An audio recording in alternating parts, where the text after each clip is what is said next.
투자클럽입니다. HLB 리보세라님의 미국 상륙 운명에 3개월 정도 남아 있는데요. 오늘 수급상으로는 외국인들이 48억, 기관 쪽에서 44억 양매수 흐름이 들어왔습니다. 자, 주가는 종가상으로 7일 연속으로 지금 하락하면서 66,000원에 마감되었습니다. 이 부분 한번 살펴보겠습니다. 자, 오후에 나왔던 이제 비즈니스 포스트 기사를 한번 살펴봐 드리도록 하겠습니다. HLB 신약 개발의 자금 조달 한계 임박, 진양곤 리보세라님 미국 상륙 운명의 3개월, 이렇게 좀 제목의 이제 내용인데요. 신약 개발이라고 할 때 보통 이제 우리가 약을 이제 연구하는 거하고 이제 개발하는 이렇게 이제 크게 나눠져 있습니다. 연구라고 하는 말은 말 그대로 이제 신약 후보 물질을 찾아내는 부분이고요.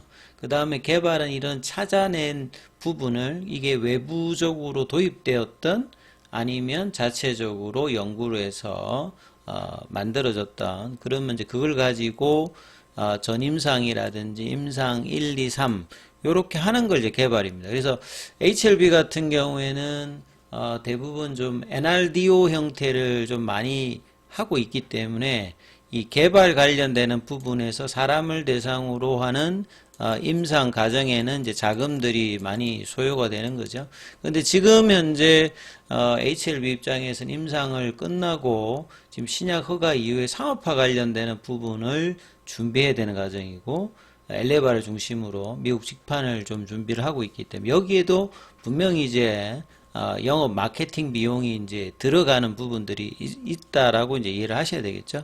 그래서 리보세라님의 미국 진출 성과가 보통 이제 제조업 같은 경우는 이렇게 선형적인 어떤 이제 발달 과정이라든지 주가를 한다라고 하면, 이런 신약 개발의 바이오텍 같은 경우에는 성장 관련되는 부분들이 이렇게 계단식으로 이렇게 가는 경우가 많죠.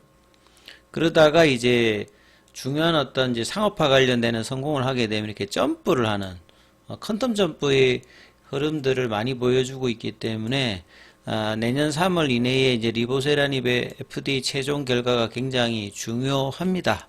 그리고 이제 지금까지 이제 이런 이제 개발 과정을 오면서 꾸준히 이제 뭐 유상증자라든지 그룹 전체의 CB라든지 BW 관련되는 부분으로 자금 조달을 지금까지 선제적으로 모든 이제 자본시장에서 조달은 주가를 이제 기준으로 하기 때문에 주가가 올라가게 되면 항상 이제 이런 부분들을 주주들의 어떤 희생 속에서 조달하면서 지금까지 해왔던 부분이죠.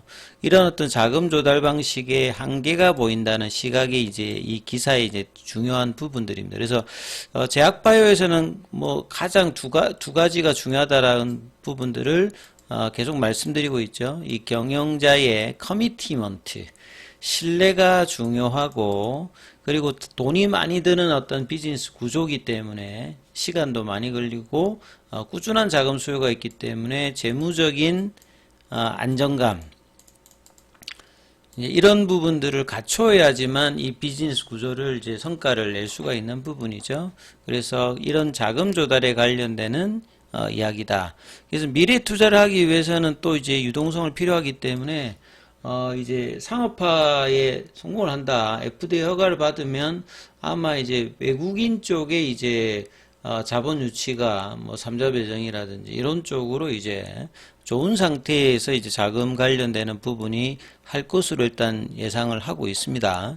자, 미국에서 이제 리보세라님 승인 받아서 결국 이제 2029년도, 2028년도 피크 매출 뭐 3조 이야기를 할 만큼 그걸 통해서 이제 캐시카우를 통해서 이제 그룹 전체적인 재무적인 부분들을 바꾸는 어떤 부분들이 이제 가장 중요한 어떤 부분들이고요. 그래서 그 결과의 시발점이 될 수 있는 게 내년도 이제 3월 20일 버두파 골 데이터가 있고, 그 전까지 이제 최종 결과의 결론들이 나오고, 이제 그걸 가장 중요하게 이제 뭐 그 결과에서 중요한 부분들이 이제 지금 CMC 관련되는 제시사 결과 이야기입니다. 요게 이제 언제쯤 이제 이야기가 나오느냐, 뭐 12월 달, 1월 달에 이제 그 관련되는 뉴스를 볼 가능성이 굉장히 높은 상황이죠.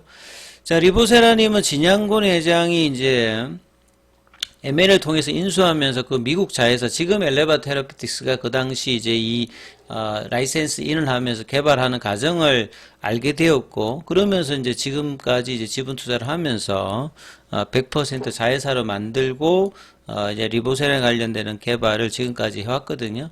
근데 뭐 16년, 근데 보통 뭐 10년, 20년 이런 거 많습니다. 최근에 이제 뭐 이 노보노디스크의 이제 비만 치료제 관련되는 뭐 레라다 관련되는 약들이 있지 않습니까? 뭐 위고비라든지 뭐 이런 약들이 보통 보면 뭐 한 18년 되고, 과거에는 좀 이게 되겠냐 이런 어떤 과정 속에서 이제 성과를 내놓은 부분들이, 그러니까 약에 보면 우연히 발견되는 것도 많고요.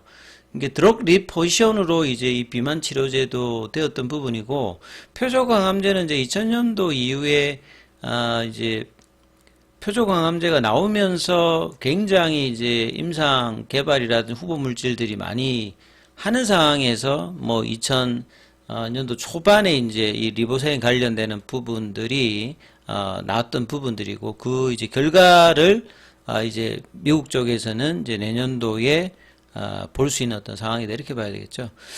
그리고 이제 HLB 쪽에서는 유증 관련되는 이야기를 하고 있지 않습니다. 그래서 그 부분들도 회사가 뭐 최근에 또 이야기를 했고요. 그래서 그 관련되는 부분에서 한번 사이트에 들어가서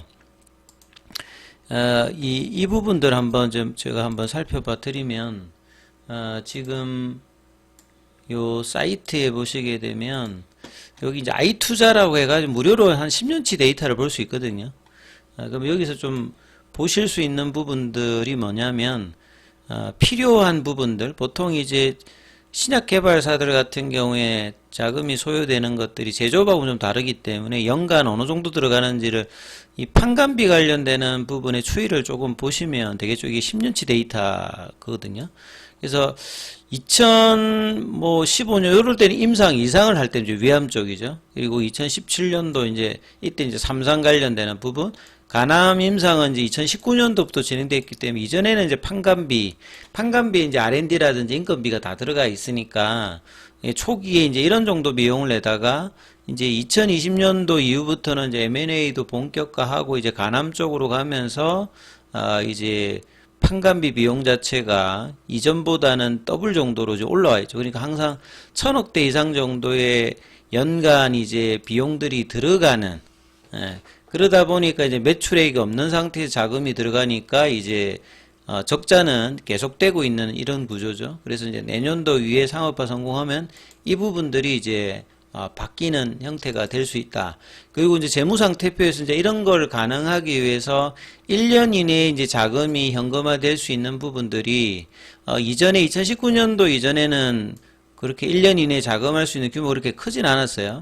그래서 2022년도 이후부터는 이제 유증이라든지 뭐 CB, BW 이런 걸 통해서 1년 내에 이제 돈으로 만들어질 수 있는 부분들이 2000억대, 뭐 3000억대, 올해 9월달 기준으로 한 1800억대.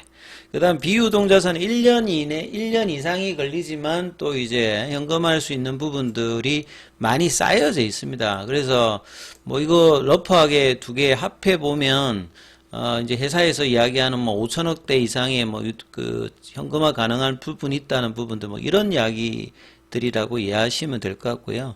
그 다음에 이제 뭐 이 분기 보고서상에서 나오는 부분들도 이제 9월달 기준이죠. 그냥 순수하게 그냥 유동자산 중에서도 현금 및 현금 자산이 한 900억 가까이 있습니다. 보통 이제 뭐 R&D 비용으로 들어가는 어떤 부분, 임상을 지금 막 3상을 막 하고 있는 상태 같으면 이런 부분들이 되겠습니다만, 지금은 이제 임상을 하는 당행이 아니라 이제 결과 위에 이제 뭐 영업 마케팅비 관련되는 부분에 엘레바 쪽에 어떤 지원의 어떤 자금이 좀 뭐 필요한 부분이니까, HLB 입장에서 뭐 유동성에 문제가 있는 거는 뭐 전혀 아니다라고 봐야 되겠죠. 그리고 비유동자산에도 보면 여기 이제 공정가치 측정 금융자산이든 기타 유동금융자산 관계 및 공동기업 주식 관련되는 부분 자금들이 합하게 되면 거의 현금 자산하고 뭐 이 공정가치 측정 금융자산 이렇게 있잖아요. 이런 것들하고 이제 합해 보면 유동성에는 뭐 특별하게 지금 문제가 없는 상황이라 이렇게 봐야 되겠죠. 현금 흐름표를 보면 이제 영업활동으로는 돈을 못 벌고 있는 건 분명하고요. 이 투자는 이제 꾸준히 이제 지속적으로 하고 있는 어떤 상황이고, 그런 것들을 이제 재무적으로 조달했기 때문에 주가가 무겁게 움직이는 것의 이유고, 그게 이제 투자자들, 기존 주주들이 희생 속에서 이제 개발 과정을 하고 있기 때문에 향후에 이제 성공 이후에는 주주 가치 하나를 위해서 여러 부분들을 이제 주총에서도 이야기를 했던 게 뭐 이런 이유다, 이렇게 뭐 보시면 될 것 같습니다. 그래서 이제 HLB가 아니고 이제 계열 종목 관련되는 부분의 유중 관련, 왜냐하면 이제 뭐 생명과학이라든지 제약이라든지 다 이런 어떤 에코시스템에 있으니까, 생명과학은 이제 올 상반기까지만 해도 주가가 좀 올라가면서 좀 유중에 관련되는 부분들의 좀 낙관적인 부분이 있다가 이제 5월달에 이제 CRA를 받고 난 다음에 당초 예상했던 것의 한 절반 정도의 어떤 자금밖에는 뭐 이렇게 조달을 못했던 어떤 상황이죠. 그래서 HLB 계열사 관련해서 이제 뭐 유중이라든지 CB, BW 관련되는 부분으로 뭐 조달을 하는 형태. 그래서 이거는 이제 M&A 전문가인 진양무 회장이 이제 이런 부분들을 뭐 이렇게 동물적 감각으로 잘 알고 있기 때문에 이번이 처음이 아니라 지금까지 이런 것들을 통해서 확장과 개발 과정을 하면서 전체적인 어떤 상장 계열사들의 주가도 레벨업을 하겠다는 이제 목표로 이제 이런 어떤 과정들을 했고, 이 부분들의 어떤 결말은 결국 리보세라닙의 성공이 되면 이제 이 부분들이 완성형의 흐름으로 이제 갈 수가 있는 거죠. 그리고 이제 현금 관련되는 부분의 어떤 가능성도 이 베스트 인 클래스로 이제 간암 1차 치료제의 피크 매출을 2028년도, 2029년도를 본다라면 미국의 간암 환자 수 한 4만 명 중에서 베스트 인 클래스 50%로 하게 되면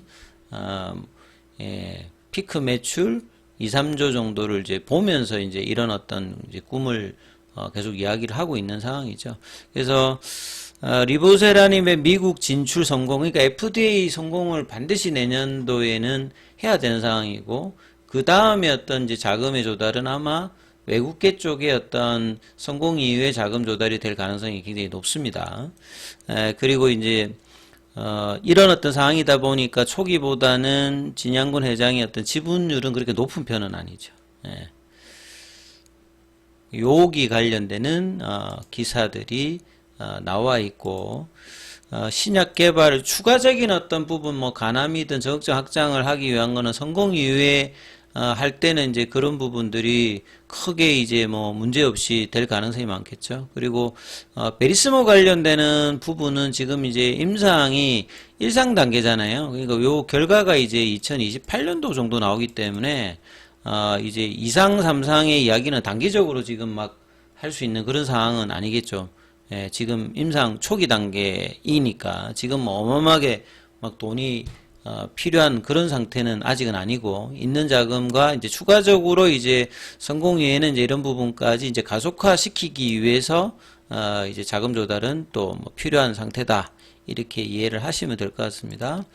자, 그리고 이제 항서제약 같은 경우에는 오늘 1% 좀 하락하면서 46위안, 최근에 가격 조정하고 지금 기간 조정이 한 2주 가까이 진행되고 있고요. 오늘 공매도 쪽에서는 921주, 그 다음에 공매도 순보유 잔고는 23일 기준으로, 이번 주 월요일 기준으로 보시게 되면 290만 주대까지, 이제 순보유 잔고가 260만 주까지 내려갔다가 다시 지금 최근에 현물 쪽에서 매도가 계속되면서 다시 이제 290만 주대로 지금 올라와 있는 겁니다. 자, 그리고 대차거래 관련되는 부분들은 체결보다 상한이 좀 많은 흐름이고요. 오늘 뭐 주가 흐름의 차트 관련되는 부분들 설명과 계열 종목 관련되는 부분은 다음 영상에서 이어서 설명해 드리도록 하겠습니다.